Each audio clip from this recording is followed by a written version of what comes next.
This next AI, the sheer volume of white collar worker change, it's going to get really bad. It's going to be very, very stressful. I think this is the tip of the iceberg, but it's got to become a habit. By being able to press pause on that wrong habit and stop those neurons from an automated response and go, wait, I'm trying to reprogram and I want to think this way. That's what we did when we learned to ride a bike. How many people want an a-hole boss, a jerk? How many people want to work for a serious, selfish, narcissistic boss? Because I've seen, I've done every kind of content there is for sales and marketing. I can get Gen AI, I can give it one core thing and it'll produce all of it for me. And I mean, good quality.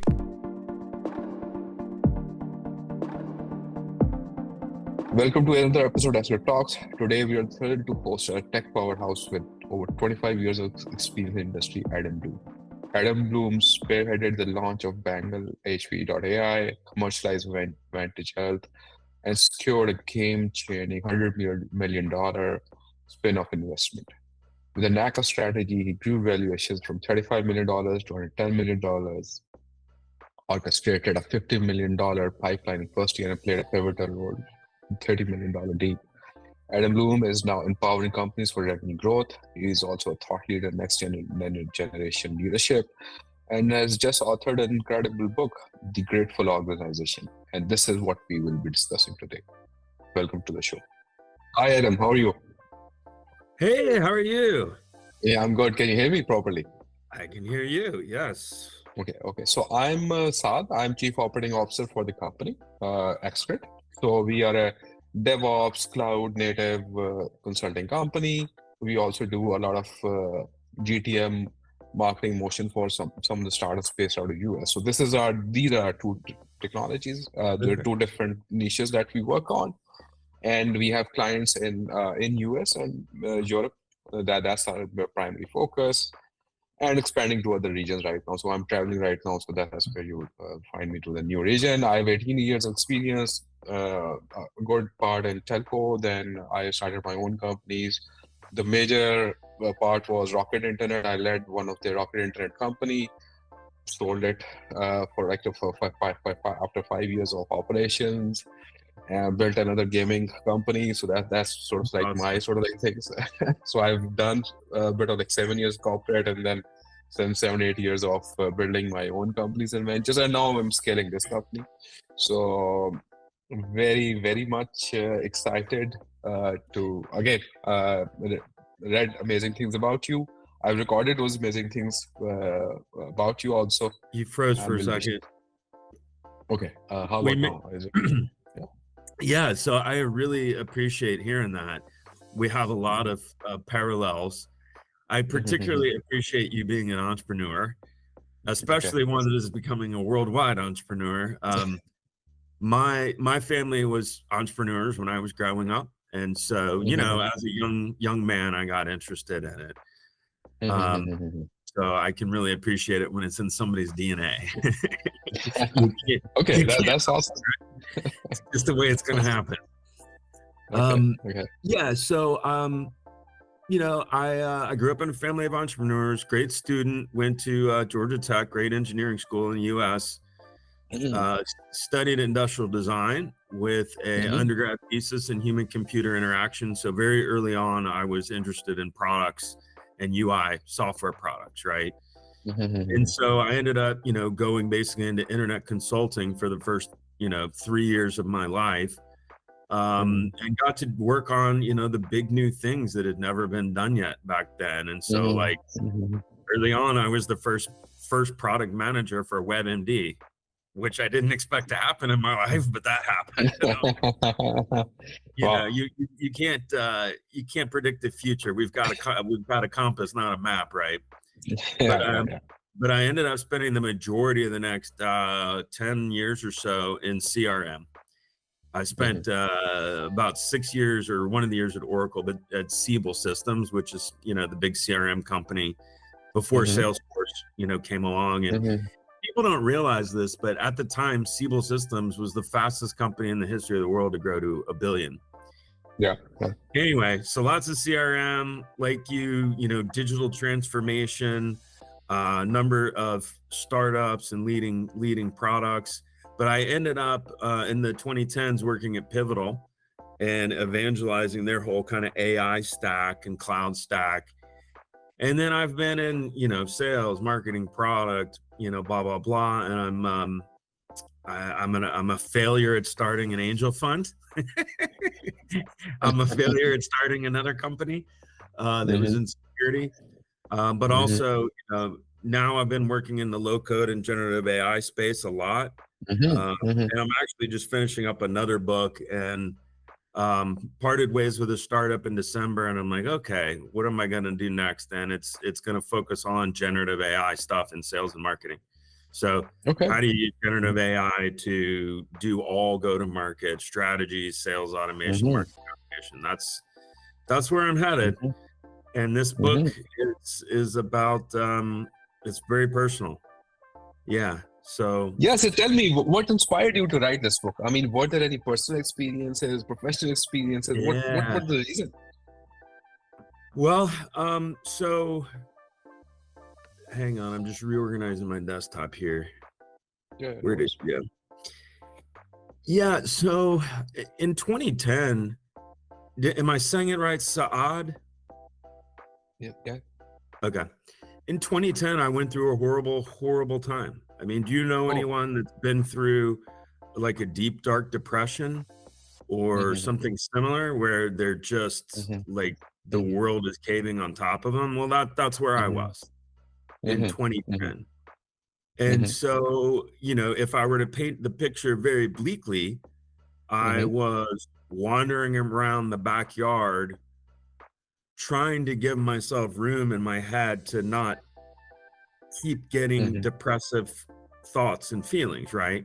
It's not like there's some voice, that's schizophrenia, but you can get to a point where your mind's just constantly telling you to be some form of depressed, to feel not good enough about who you are, to feel unlovable, to feel a very core deep feeling. And it's usually some version of I'm not good enough, right? And if that becomes very harsh and critical, it can lead to very, very severe depression. And so I decided to do something about it, and I wanted to study. I'm a student, I'm an engineering thinker, I'm a design thinker, and I started studying neuropsychology. And the reason is, as you can imagine, I wanted to know what the heck was going on in my head, right? Like, why is this happening? And that led me to a lot more understanding, because the biology side of it is like, how do the neurons grow? The psychology side of it is what you think with talk therapy. But together, it's like, all right, you got this behavior, and why is the brain working like that? Like, why are those if-then statements? It's code up here. Yeah. We've got the most, the most spectacular computer on top of our head. We don't treat it like it's code and servers, right? But it is. Yeah. Okay. We can train it to do things, and it'll do things. We see that with artificial intelligence all the time. Anyway, so what gratitude led me to, what neuropsychology led me to was two things: gratitude and meditation. And why gratitude? Gratitude does something for, like, if you think of this thing in terms of like energy and an if-then statement, right? Okay, like I'm making your neurons fire right now with my words. Yeah. And your head shaking is firing my neurons. So there's this energy exchange, right? There really is. Yeah. In particular with gratitude, when somebody expresses gratitude in a very heartfelt way, you will feel it more than a lot of emotions, not all, but it becomes reciprocal. Okay. So by being thankful for you, Saeed, oh my gosh, thank you for letting me visit your office. It's been such a pleasure. I enjoyed getting to know about your family, and we got to cover some great, I appreciate your time so much. When somebody stops and really communicates that, you feel it in your heart. Emotionally, you're firing emotional neurons. But that's different. Oh, hey, thanks. So when you're thankful for a teammate, or you have a group where you're like, let's just, we're on this journey of life together. Hey, let's just be more thankful for the ride. Why not? I appreciate you doing that, calling people out more. But what happens is that it can build a flywheel, because it's a very reciprocal emotion. And if you can get it to where everybody consciously is motivated to be thankful for each other, for different meetings and things like that, it'll make a big deal. And then the meditation's another sidebar there. But yeah, that's what inspired me to write the book, is I wanted to take the worst thing in the world that ever happened to me and try to turn it into something that could help other people in business and in life. Okay. So your book is about a grateful organization. So how do you define it, and how do you differentiate it with some of the other approaches that are out there? Yeah, I actually have loaded. I had a question for you. I've actually loaded the book into ChatGPT. You want to see what ChatGPT says? What does it say? Right. No. I'm serious. I have the book loaded in. Let's ask it. Okay. The question. Okay. We'll make this fun. Let me Yeah. share this. I'm sure you're doing all kinds of stuff with ChatGPT. Yeah. Oh, loving it. It's amazing, isn't it? Okay, It's amazing. so here we go. All right, so share. So I loaded the book into, can you see this now? Is it sharing? I think, yeah, it's working now. Yeah. Okay, there we go. Yeah, I was curious about this too. So let's see. In your book, you discuss how do you find it? Let's see what it says here. All right. Okay, so you built your own private sort of like a. Yeah. Yeah. Okay. That's good. Oh, come on, ChatGPT. Why don't you click? Maybe I need to reload it. All right, I'm gonna reload it. Hang on. Yeah, let's. Yeah, so I told her, come on, computer. I told you I was spending a lot of time on generative AI. So yeah,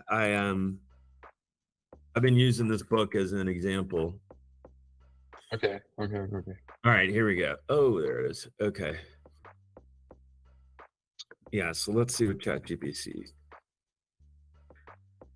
How do you define it? What distinguishes it?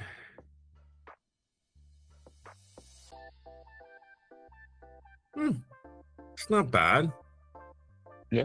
It's better than I would have said. But I don't know that it's answering your question exactly. Okay. It's so amazing. This just every time, every day I use it more and more, and I'm just blown away. So yeah, like we talked about before, to me, the real definition is: do you have a habit? Does the team, does the company, does the culture, does the ethos? Like there's culture where people give lip service, right? They're like, oh yeah, we've got this great culture, and none of it shows up. And then there's people that give, real structure to a culture, and that's it. The grateful organization is the one that automatically, practices gratitude. This particular answer, I wouldn't be so happy with. I'd do that. It's giving a little bit of a generic answer. But yeah, I mean, this definitely is, it's more than an answer to the question. Do you want me to just No. So I think more empirically, so obviously you've worked with quite a few organizations, and where exactly you've seen this at play, and you can sort of like say, okay, this works.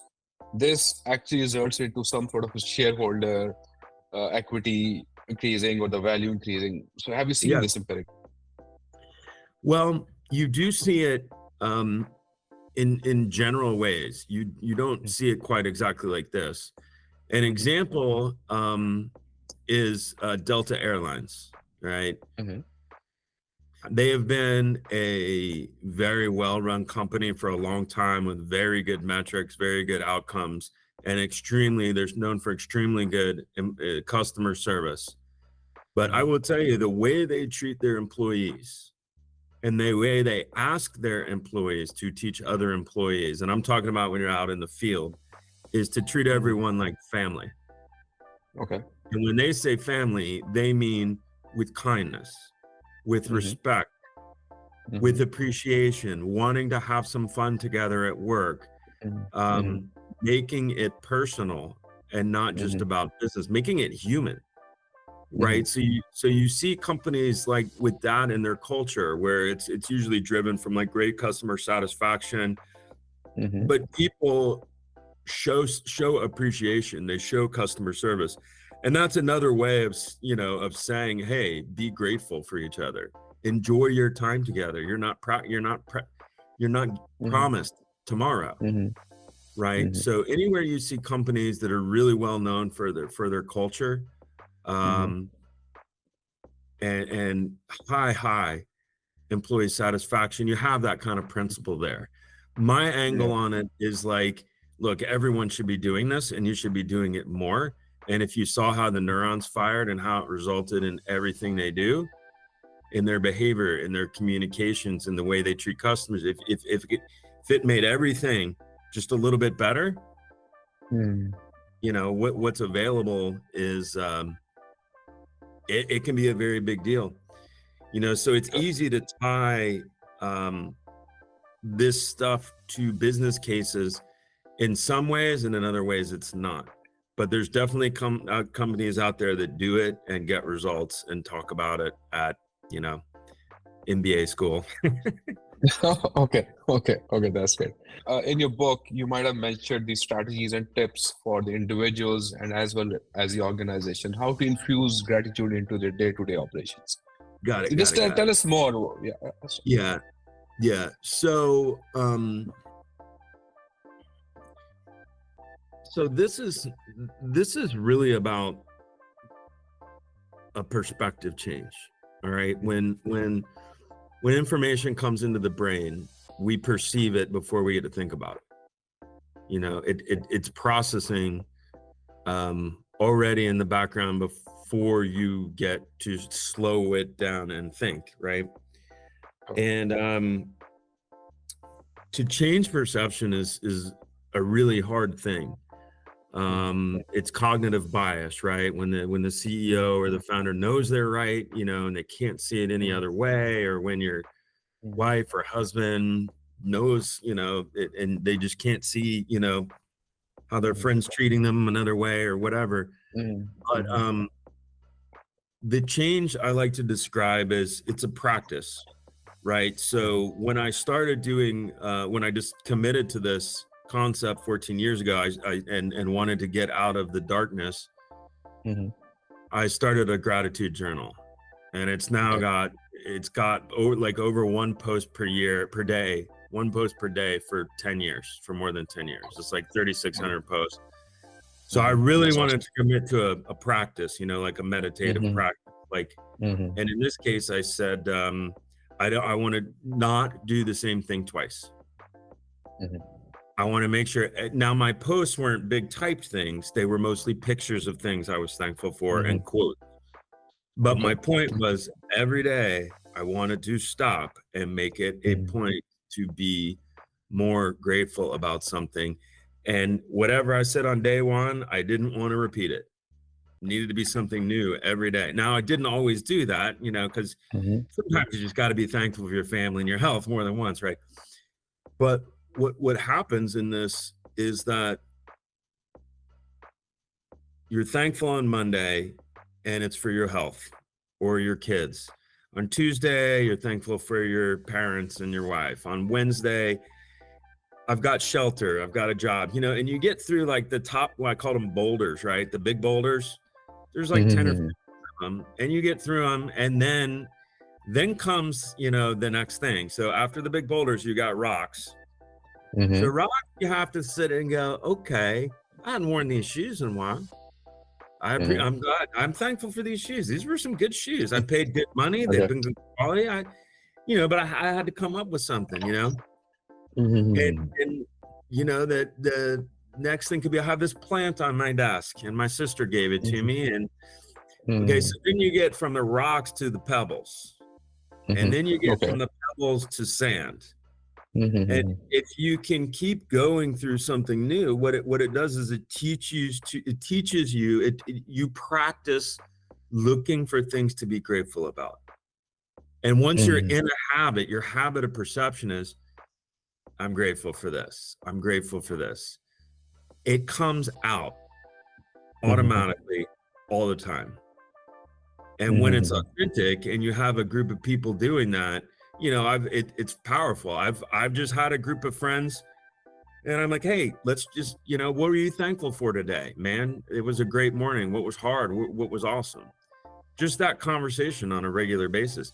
I've also been on some team phone calls. It's like, you know, what's your, you know, before we kick off this meeting, what are you thankful about? How's the day going? How's the week going? You know, just to get that practice. But once you're tuned in and you can go from the boulders to the rocks, to the pebbles, to the sand, you can look anywhere and be thankful for anything at any time. And that gives you a different perspective in life. It's almost a religious perspective, right? It's like, yeah, I'm not promised tomorrow. I'm appreciative of this conversation. It's one of the, seriously, I haven't had a conversation like this with someone. I'm beyond grateful for this conversation, right? Same here. Isn't that an interesting, like, I feel like I've been talking more than chatting with you. What are your thoughts about the boulders and that kind of stuff? You've had that in your life. Yeah, I love that. I think I believe, obviously, there's a spiritual element of it. Every religion has talked about this. So Every one of them. Yeah. So things that have lasted for this long a time should have some value. So yeah, and so I 100% agree. I think one of the biggest challenge, I think every person on the individual level can do this, but when it comes to organizations, you're sort of like given a playbook. Okay, this is how you operate, and this is how a CEO has to go about managing this, and this is what a sales guy has to go about managing this. And how do you incorporate all of this into an organization? That becomes a challenge. So what are your thoughts on that? Well, there's some software I have in mind. That's one thing, but okay. We'll stay away from that. I mean, you know, it's like with any behavior change program. You know, some of the hardest parts of business to manage are the human part, right? Yeah. People put money into culture, right? And things like that. But you got to take it seriously. I mean, I'm giving you the generic answer, but it comes down to the basic. The leader has to believe in it. They have to want their organization. I like using the word ethos more than culture. I think culture is so overused. But they have to say, we have a set of values. And we want our people to all be blah, blah, blah. Always asking questions, acting like an owner. I mean, pick your culture thing. It takes the same type of operational enforcement. What I don't believe in is talking head PowerPoint things where, like, here's the training, here's the deck, I'm going to read the slides in 1 hour, you're going to be trained, good luck. It doesn't work, right? Behavior change, you know, changing how you react to certain situations is a practice. So this kind of thing needs to not just be like, oh, take the training on gratitude. I mean, there needs to be some element of that, but then it's reinforced through management, you know, through practice.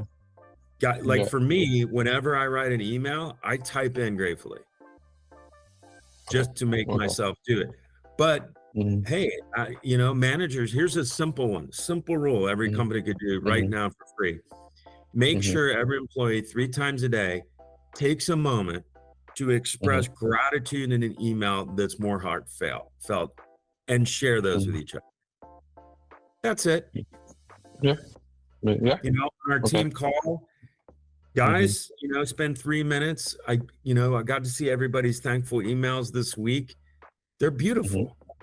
You know, keep looking for those opportunities. You know, this is reduces stress in our lives. It makes, how many people have ever gone out and if you did a survey in the world side and said, how many people want an a-hole boss, a jerk? How many people want to work for a serious, selfish, narcissistic boss? Would anyone on earth go, me, me, me, I want to work for somebody who's terrible, but hey, if you're asking somebody who's not so good to start to cross into being thankful with the group they're leading, something's going to happen there. It might not be what they wanted, but it's set in the list. It's like, hey, if you're a manager and your employees are thankful for you, are you being a leader? Or are you just being a manager? Are you being a human? Or are you just punching things? Yeah. So just by talking about it, just by making it a point, it's like if you needed to tell your kid every day you love them. Yeah. They know it. They never question it, ever. In fact, if they ever feel that way, it's considered a betrayal and could be very traumatic. Yeah. It's this, hey, I love you. I care about you. I appreciate you being in my life right now. I appreciate what you did for that customer. It makes me feel good to show up at work and have people that care. When that's bred into an organization and it's real. Yeah. That's awesome. So given what's happening at the moment in the tech industry, I mean, with the layoffs and all of that is happening, what would your sort of like advice or for those, because at times these board members or the CEOs have to make those really tough decisions. And some of those decisions were just the way those decisions were done were just not the great way of doing it. So what is your take on this scenario?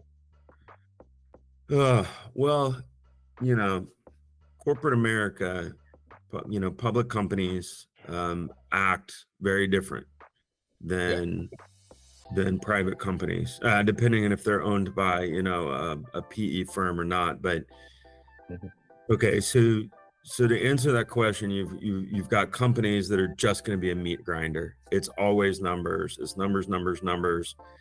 And those CEOs and companies are forced to cut costs. Eventually, the board and the numbers don't add up, and it's done. How they do it is a big deal, right? So my way for CEOs or leaders in that kind of area is, oh wow, that's hard. The best thing you can do for people is treat them well, treat them kindly. When somebody loses a job, it is traumatic. I've been through my share of downsizes. It stinks. You always have to look inside.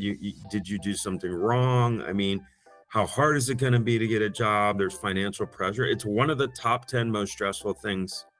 If you treat people like they're humans, more like they're humans, it goes a long way. I was let go once where, the boss and the HR, and I basically used technology to replace myself in a job, and I was supposed to go into another part of the business, and then COVID and blah blah blah. But the guy got on the phone call with HR for 1 minute and says, "Hey Adam, today's your last day. I'll talk to you later." Boop, there's HR, and I was like, "Oh, okay. I thought you were a better human than that, man." I was like, I get the risk. I'm not angry. Like, it sucks.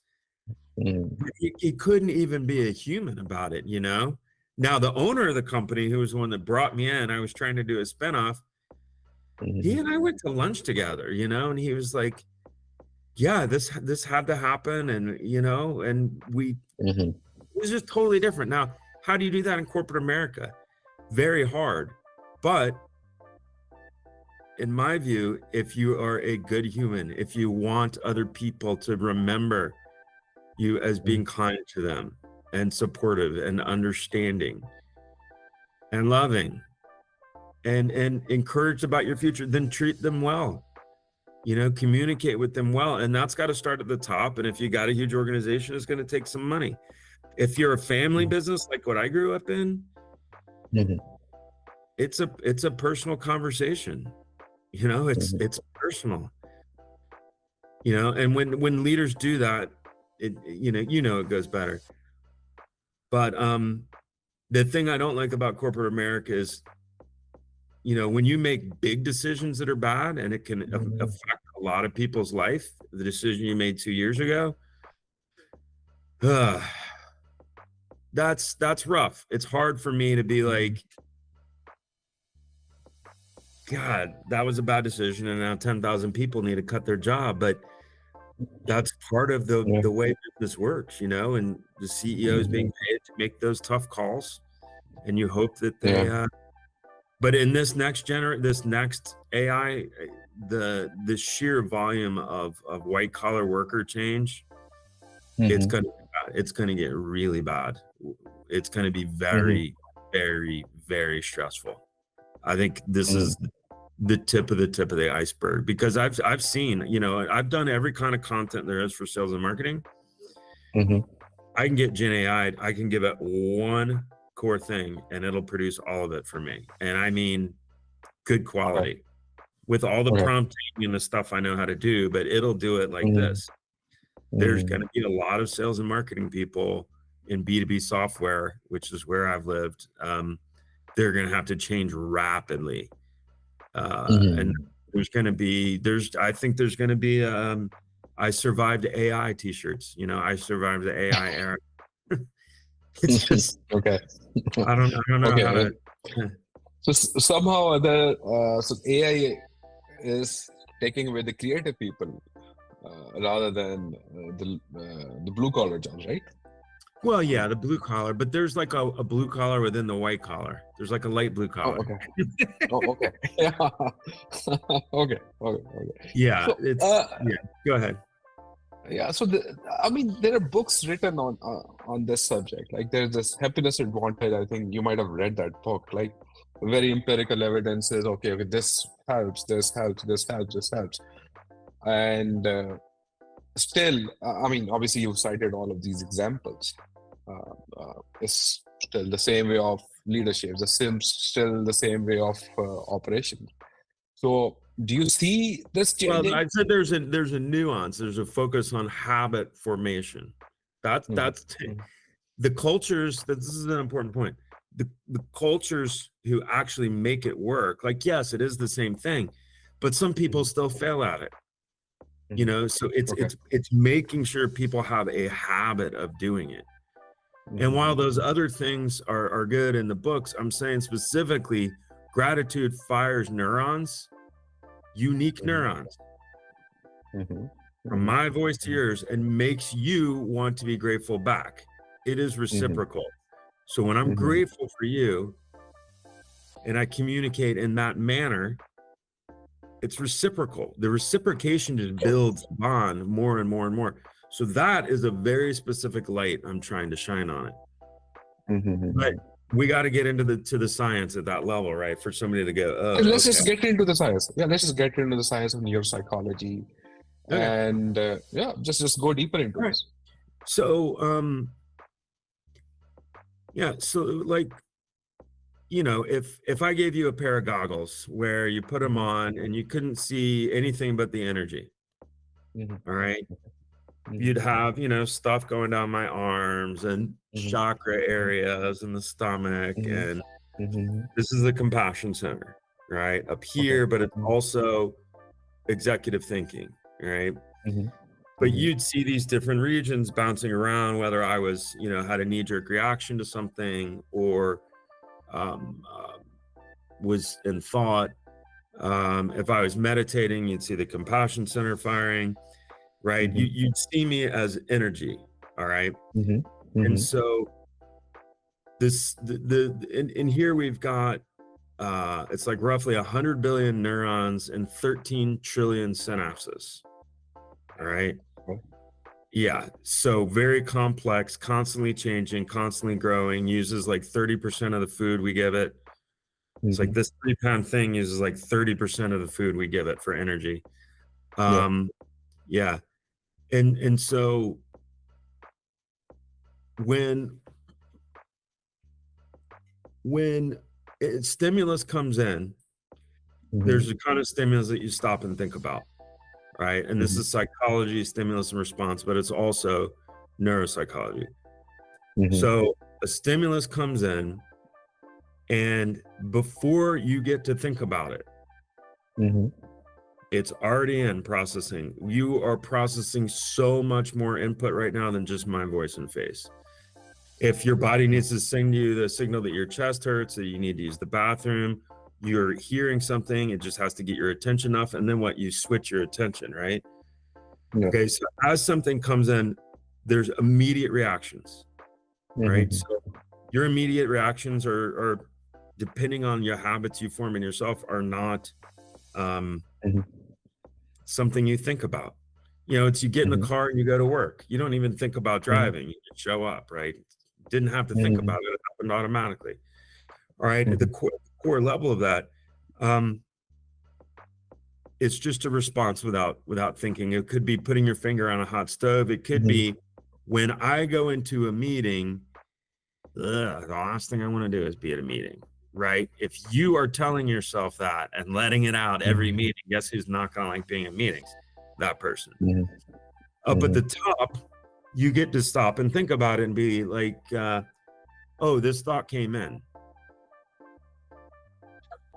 I'm aware of it now. I'm thinking about it. Is that a behavior and a reaction that I want?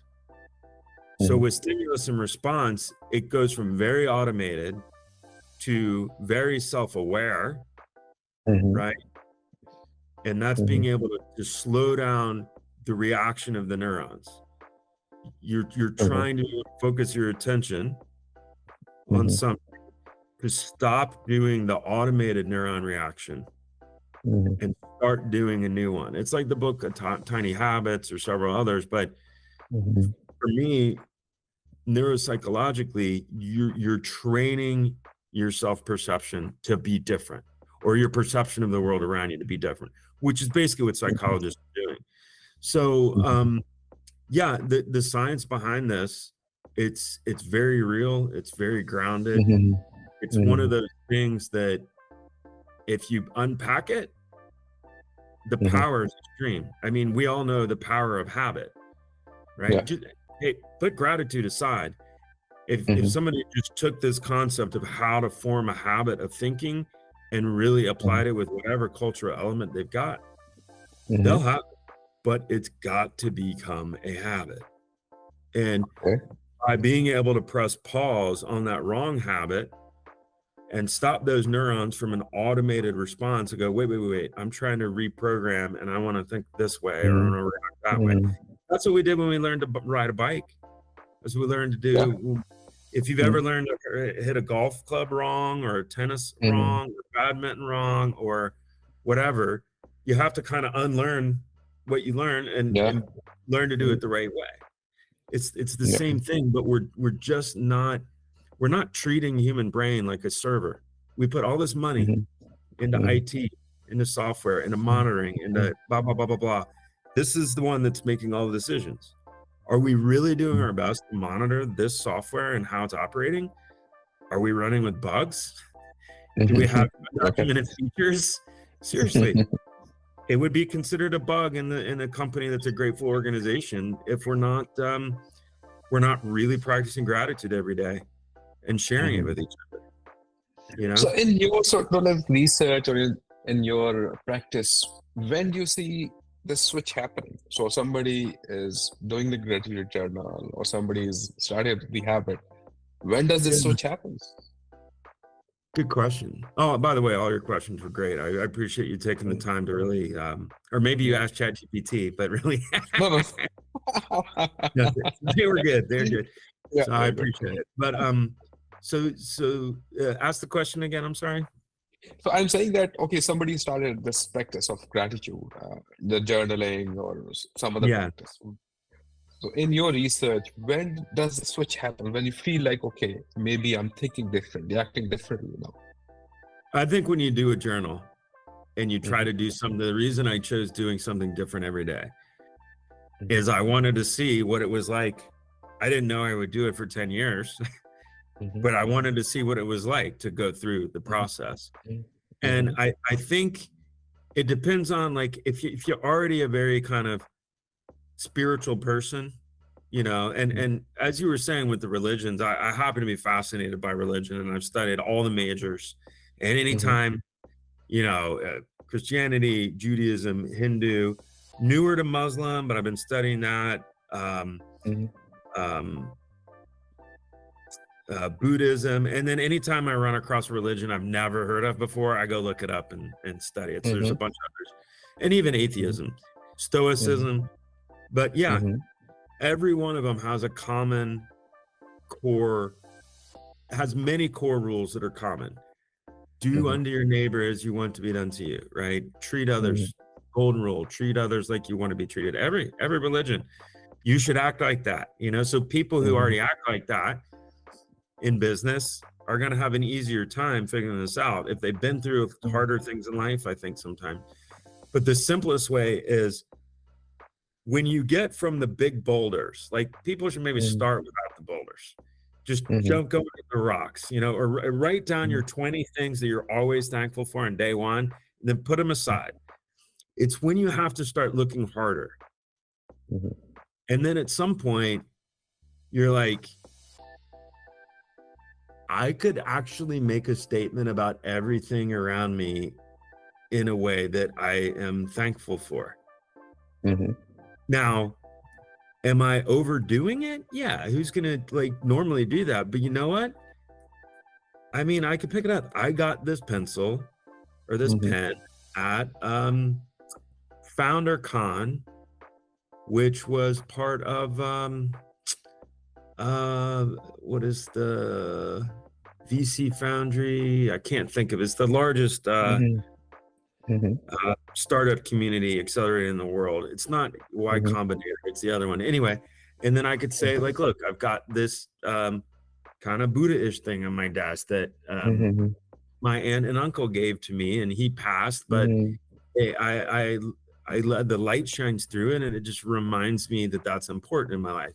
My 3-year-old, 10-year-old daughter, right? She made this, and then I got her to get on DALL-E, and what she turned it into is amazing. Right now, I'm reminded, and I'm thankful that I'm paying attention to how she learns generative AI, because it's going to be different in 10 years. Or I mean, I could just sit here. This friend, my sister actually gave me this crystal. It's like, look around in your house, in your life, and so when you get to that, where it's like, I can be grateful for that moment. I appreciate the fact that you're paying attention so much and so into it. I could be on an interview and the other person's like not so interested, Okay. You see, it can go to everything, and then you realize you're like, okay, now we're entering to like this other world here. But it's hard to stay there. You can't just go around your whole life being thankful for you wouldn't do anything. But you get through that transition as soon as you get to the sand. As soon as you get from the boulder to the rocks to the pebbles to the sand, because at the sand you're like, gosh, I gotta find something today. I've already been thankful for everything in my house. Let me look outside. Oh, there's a bird I haven't seen before. I'm thankful for that bird. But you get the point, right? Yeah. So it's this practice. You ask me comparison questions. It takes this next level. It takes this next level of really going there in a vulnerable way, in a real way, and just saying, I want us to be more appreciative for what's going on in our lives and each other. I want to be part of that team. I want to be working with a manager, with peers, with people on my team who just, we appreciate. We're on the journey of life together. We don't know where this is going to go. Let's go have some fun and kick some butt, Let's treat each other well in the process. Okay, so that's good. Great talent. You get great talent if everybody acted that way, right? Yeah. Maybe that's awesome. So you also mentioned meditation, and there's gratitude and there's meditation. Are these like exclusive? Nah. What's your take on it? Yeah. Have you studied meditation? Have you done it? Yeah. A lot, a little. I'm just trying to see where you are. A little. Okay. Yeah. So back to the neuropsychology thing, there were two pieces that came out of it for me, right? So this horribly dark time, neuropsychology to teach me what was going on, gratitude helped me realize if you're another thing about gratitude is it releases serotonin, dopamine, positive chemicals. It removes cortisol. Mhm. All right, things that are stress related. Okay. Mhm. And this habit of working together and being grateful for the help, Mhm. that goes back in our DNA imprints when man had to, the whole community had to come together to survive. You were Mhm. thankful that your son went and killed a squirrel, so you could eat. But that's Mhm. been reinforced, a group of humans working together and having a good uh, a thankful, they work together. It's teamwork, right? Mhm. So that's another powerful thing. But the meditation comes in where the neuropsychology I was talking about, you get a stimulus, then there's a response. And so the meditation can apply to anything. I'm just using it in the context of gratitude. They're mutually exclusive. But of course, meditation can be prayer. Some Mhm. people consider them the same thing. And the meditation is when the stimulus comes in, you're sitting with it. Like what meditation really teaches you is to be aware of what's going on in your body, in your mind. Like with a yoga teacher, they might say, okay, stretch into your muscle. Put your attention on the muscle on the side of your knee. And then you put it over there and you do the stretch and like, oh, that's tight. Right. Mhm. And Mhm. then they say, okay, now do the hamstring and you Mhm. put your attention there. Oh, okay, yeah. So that's a form of placing your attention, or with your breath, Mhm. place your attention on the fact that but all this teaches you a habit of awareness. And when a new thought comes in, you can pause with it and you can say, Mhm. oh, let me observe that. My kid was a jerk just now. She copped an attitude. She's 10, but she copped an attitude. One parent's, non-meditative approach would just, kid, go to your room, blah, blah, blah. Somebody who's a little bit more conscious and self-aware might be like, is now the battle that I want to fight about the attitude problem? or, or it's like, I'm going to say something now, Mhm. and then we're going to have a longer talk later. Mhm. Okay. Okay. It's conscious awareness of what's going on. And in Mhm. business, it's the same thing. If you have a boss that constantly puts you on guard, Mhm. right? You're walking into a meeting, you're like, all right, I got to be prepared. They're going to attack me in some way. Some Mhm. employees walk around expecting that. It's horrible. They expect every Mhm. time they're around their boss, right? But the Mhm. meditation side of it is, again, I'm aware that that's happening. My Mhm. boss happens to, when they get super stressed, they become very curt with me. And I know they don't mean to, but they're treating me badly. What do I Mhm. do with that? Mhm. Meditation helps you to slow down, get your own emotions out of the middle, peel it back, call things for what they are, accept the things you can't control, and just find more peace, right? So Mhm. practicing that, to me, scientifically, is proven. Like, I literally have captured medical research on mindfulness meditation for forever. And one day I pulled out a PowerPoint and I was like, how many benefits are there? Because I was like, there's software that can teach companies to meditate, right? And they exist now, Mhm. but at the Mhm. time, like Calm or whatever didn't exist. Mhm. And the amount of benefits to humans, I ran out of room. I Mhm. like wrote down like 50 proven scientific benefits. Mhm. And it's in the context of things like, the number one reason people leave work, the cost of almost all turnover. How expensive is Mhm. that? A Yep. bad number one reason, a bad boss.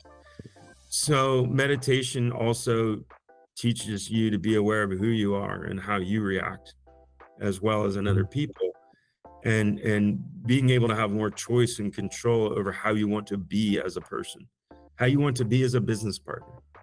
It's like if you Mhm. have a business partner where you're like, hey man, you know what? I really want to work on us being more enthusiastic with each other. Mm-hmm. Get some more rah-rah energy between us. Mm-hmm. You could consciously work on that. It's a conscious thing. It's like, can you be aware of more of what's going on and slow it down? Yeah. Mm-hmm. So I probably talked too much and bounced around a few things, but that's my take on meditation and how it applies to this Okay. stuff. Meditation is just fascinating. And it's Mm-hmm. also a thing that you have to practice if you really Mm-hmm. want to go there, Go there. Okay. So consider a situation. Okay. So you're heading a company. Okay, and you have to justify the ROI of gratitude. How would you go about doing it? Or how give anybody a framework? Okay, so they have to justify the ROI. For the gratitude thing? Yeah. Yep. Okay. So if I was going to go direct, Mm-hmm. direct into the place that I think has the most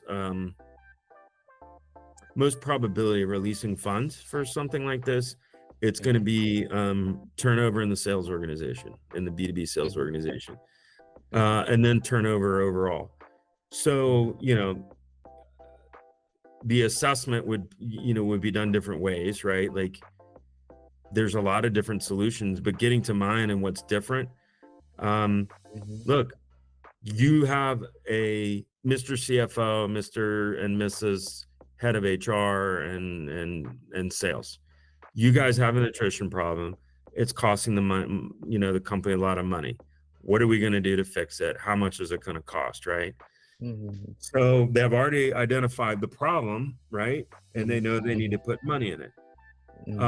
The question is then going to be what kind of programs out there would help our leaders and employees have better relationships, right? And then there's a million choices, and mine stands out because no one does it quite like this. But it's like, all right, guys, you are going to spend some money. All right. What we need is a way to kick this off.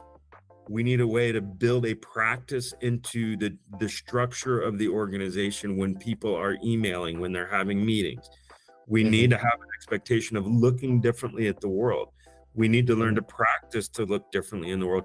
And this is something we're going to commit to managing and measuring and doing.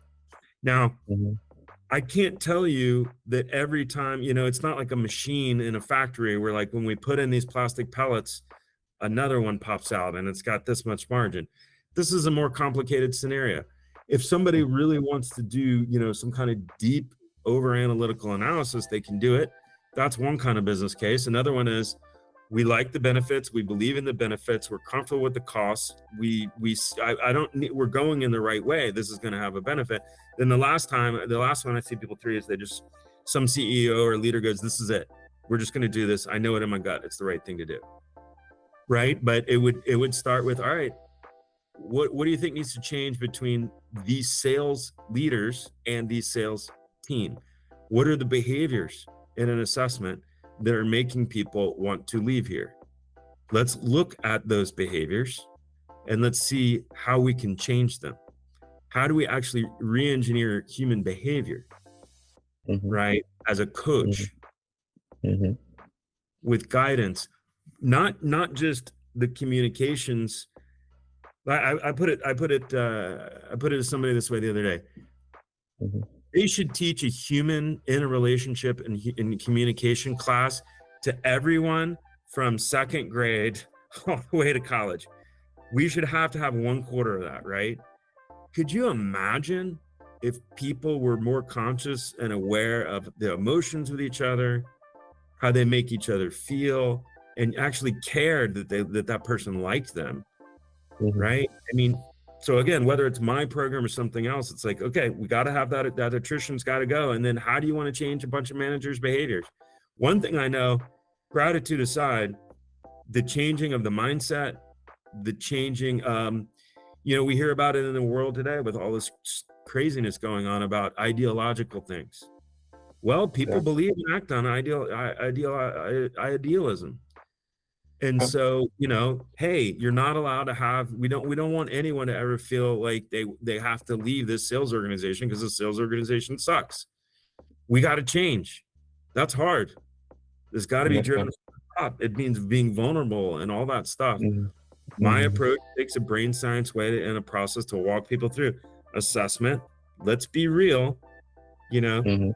Yeah, it's like one of these things. It's like, I've got to have the opportunity to challenge you. How's your culture working? If you're having an issue, can you really say your culture's working? Okay. Okay. Have some honest conversations. But I mean, that's how I would go down the path of selling this. And you know, at the end of the day, is my car better than somebody else's car?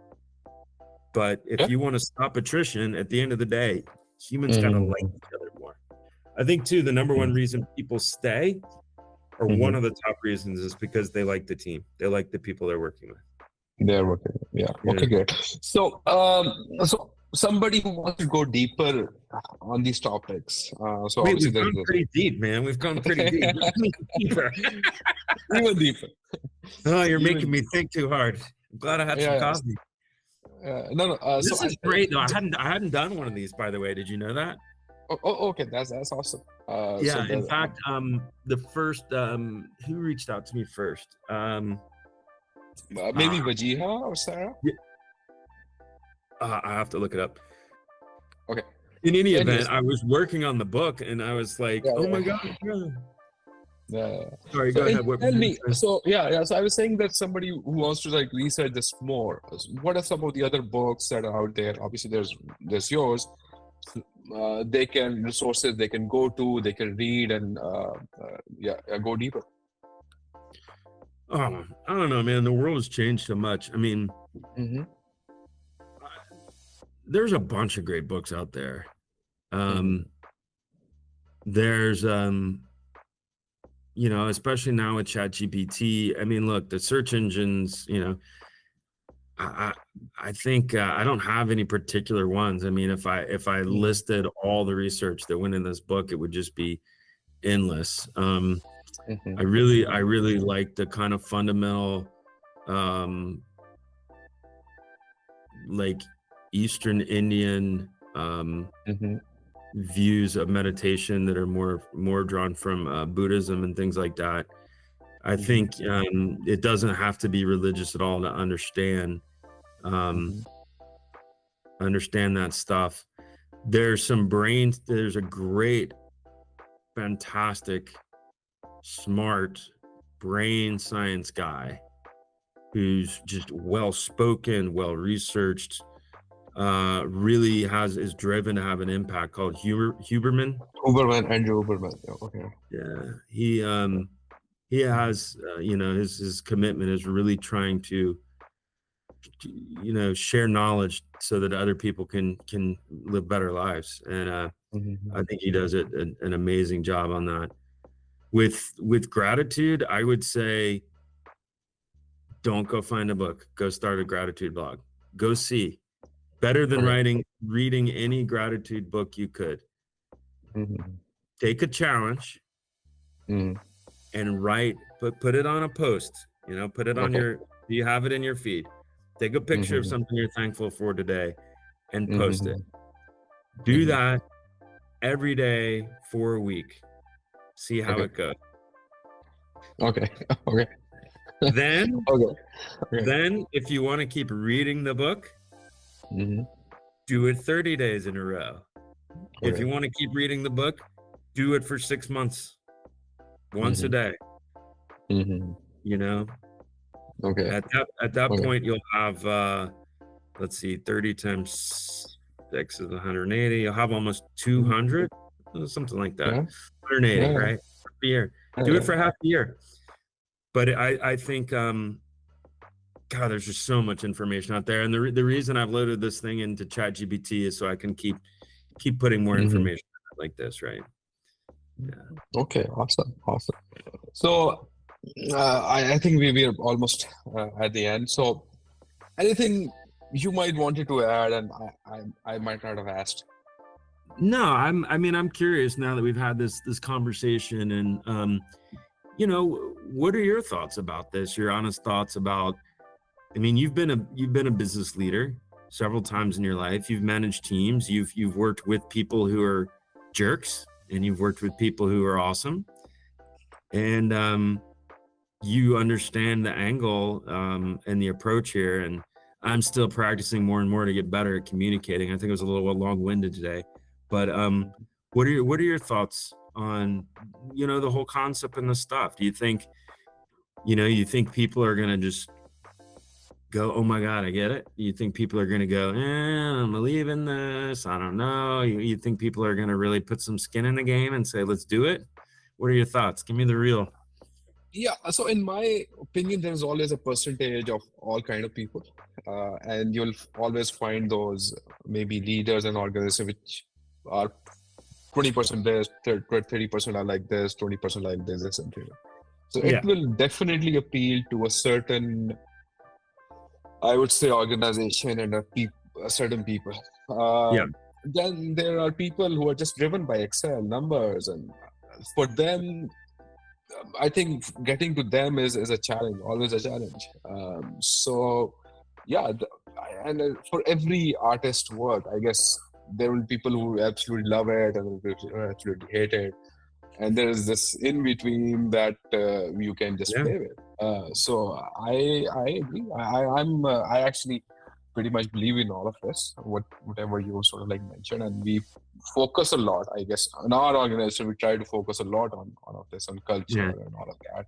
Yeah. So yeah, I mean, I actually learned a lot. I think. Oh, thank you. Yeah. So I think I'm Thinking about it. Maybe No, you're no, a no. convert. Maybe Yeah, he's right. Yeah, no. I It comes, guess. yeah. I mean, like you're saying, there's different types of people in the world, right? They have different belief structures. Somebody who's focused on finance, is not going to be as much, into this. And, somebody that can't tie clear cost savings, that's the easier one to get through the approval process, right? Anything else is kind of, Yeah. I don't know. But like you said, there's some people that believe already in the concept. And that's my target audience. If somebody doesn't believe and doesn't want to hear that this can have an impact, then I don't need to waste my time, and neither do they. Yeah. If you've got somebody like you, though, who cares about people and likes the idea of bringing this into their culture, and it's energizing, and then they look at the science and they look at the impact to things like attrition and bad bosses. By the way, bad bosses cause stress, healthcare issues, psychology issues. People check out, quiet quitting, all this stuff. Like, it's expensive. Bad bosses are really expensive. Or I should say, good people with bad management skills or bad management relationships or something. But, it can drive stress, or it can remove it away. Do you want that behavior there or not? Do you want less of that behavior in your team? Okay, if it's not gratitude, pick something else. Pick your behavior that you like better. Mine's based on science. It's based on what the brain does. That's the story, But there's a group of people out there that are going to be like, wow, okay. And then, we'll find some ones that really want to do it.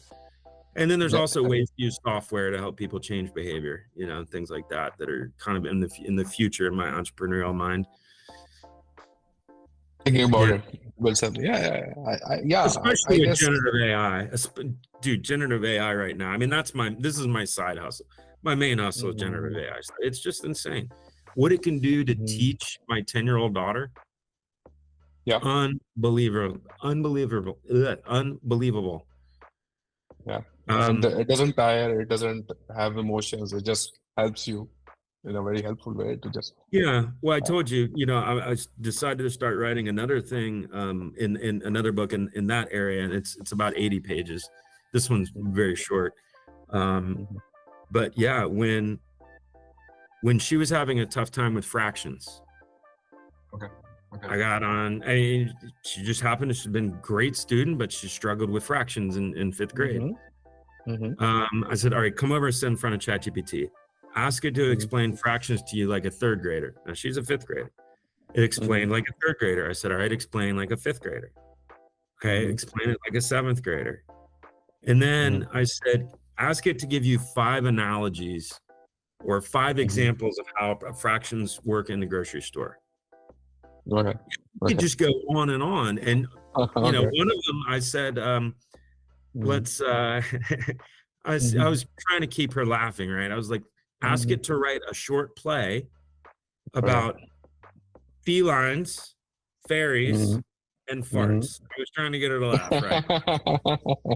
ChatGPT Okay. said the magic of the fairyland was people with fart fractions. So all of a sudden, like the world opens up. It's just we're barely scratching the surface. It's just insane. I mean, it's happening already where you can record salespeople's calls. I used to be in this business, and you would listen to them, and then you tell them how they could improve their call. Now it's another world, man. It is. We live in a different world. So This maybe man, somebody, maybe down the road, you'll pick up a call and there is a bot who's talking to you entirely, and you're selling it to you, and there's no person involved. So that's going to happen, right? There's no question. A person, there's always going to be people, right? But no, I believe 1,000%. So first of all, in B2B sales and marketing, I played sales roles, channel roles, partner roles, ecosystem, evangelist, engineer, and in marketing, I've written every possible thing of it. I've led a marketing org. I'm one of these guys that's really wide. I got a very unusual career. I'm not like 10 years in this one thing. But having dealt with all of that content, and I'm 1,000% convinced. And I've got the proof. I can bring up my ChatGPT and show you. I can train the thing to answer any sales question you want. And I've already done it. And I can train it to create any marketing content you want. Like that. Yeah. So, it's just that the video part, once the video part is there, then obviously you have the entire marketing. So the video thing, right, that side, I think like the B2B infomercial is a model you see more on, like, I don't know about you, I spend a lot of time on YouTube. But I get a lot of ads from B2B software companies, and the ads start off with an ad and they'll go into a whole thing. It's a good way to get the point across, because as soon as you got them engaged, you're in a pitch. But when I was at this last company, we did an outbound email where we recorded my face giving a sales pitch. And at the beginning, when I said, "Hey, Saad," I paused for a second. And it did analysis of my jaw. This was last year. Okay. I recorded 250 different names: Tom, Jenny, blah, blah, blah, blah. It fed it in the AI. And then when I sent you an email, it made my jaw move in the way that said, "Hey, Saad." So that's just a little thing. If you look at what Hollywood is capable of doing right now with AI, so in the studios, so where really high-end films are made and edited, you're talking about very, very top-end equipment, right? There's lots of GPU, lots of power. We could have recorded this conversation with you and me, and this thing could have mapped your face and my face and are like super high-end. Feed 2 actors in, and then ask it to make a scene with us, saying the word. Oh yeah, there's a video on with Joe Biden, and I politics. But what was fascinating about it is that they used him, but they have one video where he's talking from the podium about something that he talked about from the podium. They recreated it in this AI, and he's like, "I like apples. You know what? And I like apple pie too. And today is just a sunny day." And they totally you cannot tell it's not him, except he would never say those things, and his demeanor was a little weird. It's Putin. Did you hear about this? There was a guy that came on a video to talk to Putin at some big event, and he showed up as a Putin impersonator as AI. There's a Russian artificial intelligence thing, and it was some council, and the guy called in and he's like, "Hi, you got to look at this video." Like Vladimir Putin's like, and the guy's looking back and says, "You can't tell which is which." So my question would be, so in the end, marketers end up ruining all the channels, right? So all of the conversions rate. So marketers end up ruining all of these channels. So they drop the conversion rate because they overuse it. Like all of this fake stuff will be overused. So this means that down the road you foresee that all of this GTM motion will go back and people will just want to talk to normal people. And they're like, okay, I'm done with this, like all of this case studies and white papers and this, all of this. Yeah. Let's just meet in person. That's, I mean, look, there's so many different parts of a business model, right? And even in sales, you could say there's certain tiers of customers. Behaviorally, sure. There's always going to be, like in an enterprise space, we want to have some meetings. We're going to spend $1 million with you and we want to see you front and center. But if somebody's buying a book about business now, go ask my knowledge base, go ask my bot. I mean, I'm getting ready to publish this one so people can ask it anything they want. And then as I load more background in it, it's its own small language model. Like every book is a small language model now, in my view. But you're right. I mean, we're gonna go through that, like we've seen before. Even now, we said 20 plus years ago, websites, people are going to still want to go in a store, and yeah, they do. But also, the malls, commercial real estate malls, hadn't been doing great. Amazon's, going up, lots of places, because they want, they want the convenience more than going in and talking to somebody. But there's still people that want to go in and talk to somebody. We're going to be multimodal, but the fact that if I have to wait on Saad and if I want to go ahead and ask him some questions and have a more productive meeting. Okay. I mean, okay. we're just going to go through the process and see what works, but it's what's capable is cutting the cost of sales and marketing down to like 10%. That's my okay. Okay. Yeah, you were right. The blue collars of the white collar. I mean, to me, it's like, okay, you're going to have your leadership team that's either AI, they can think in terms of AI or they can't. If you've got a leadership team that can't think in terms of AI, they better get up to speed or they're starting to lose the skills they need. Same with middle management, same with the frontline worker. Every group that becomes really much better at using artificial intelligence, that's going to be the path to personal growth and career. And then the ones that are being operated by the AI, they're going to become more just check the checkbox stuff. Yeah. Okay. That's awesome. So, I mean, I truly appreciate Adam for all of your time and all of your insights. I think I just feel like we should have another session where we just talk about AI and B2B marketing. Let's do it, man.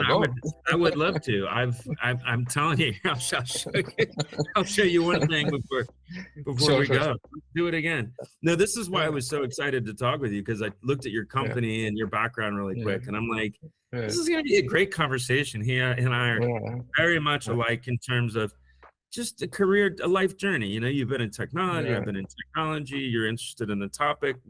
There's multicultural and religious things that we're both talking about. But I mean, like I said, this is gratitude thing is my side hustle, but the main, I'm trying to get them to overlap, but the main hustle is this is what I'm about to launch later today. Yeah, so we could get back together for sure and talk about this, and I'll send you a copy. It's going to be free. But this is right in the sweet spot of what you do, I think, in your company with go to market and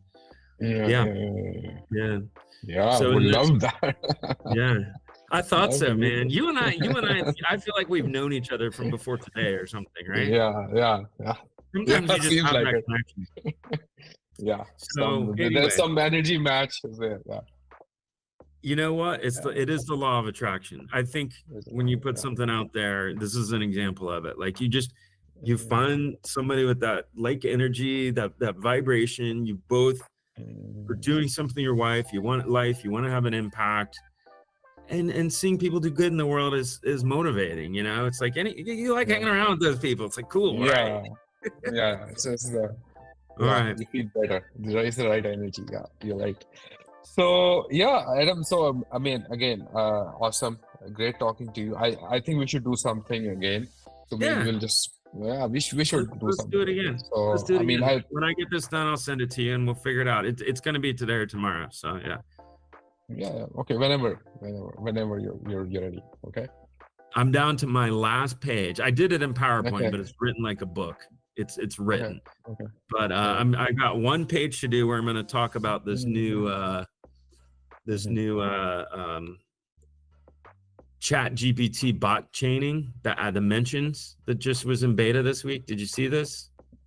No, not this one. My God. Oh my gosh, man. Mm-hmm. I'll just hang on. Let me show you this one thing. Sure. Here we go. Entire screen. So this is the book. It's full. I did all the illustrations, but I was busy doing some of these illustrations as it's coming up. There we go. So again, did it in PowerPoint, but there's tons of illustrations that I did with Dolly, and then there's a lot of diagrams. But I was doing this illustration. I gave I prompted this thing. I'm an artist. I know how to prompt the stuff, and I prompted in this one. And I was saying, all right, I want this like somebody from year 0 in Persia, and I already asked it to have like a Leonardo da Vinci background, and I asked for it to have some elements of Bhakti. Okay, so I had taken this through several filters, and when I was doing this last one, this beta thing came up. Type add to GPT and add it. Do you see this? Oh, okay. Yeah. I see this. Yeah. That means my bot could have a conversation with your bot. Oh, okay. And also, if you think in terms of code libraries, if somebody's including a library, they can make a call it to it. Include this library. Yeah. If you're writing code in English, include this bot.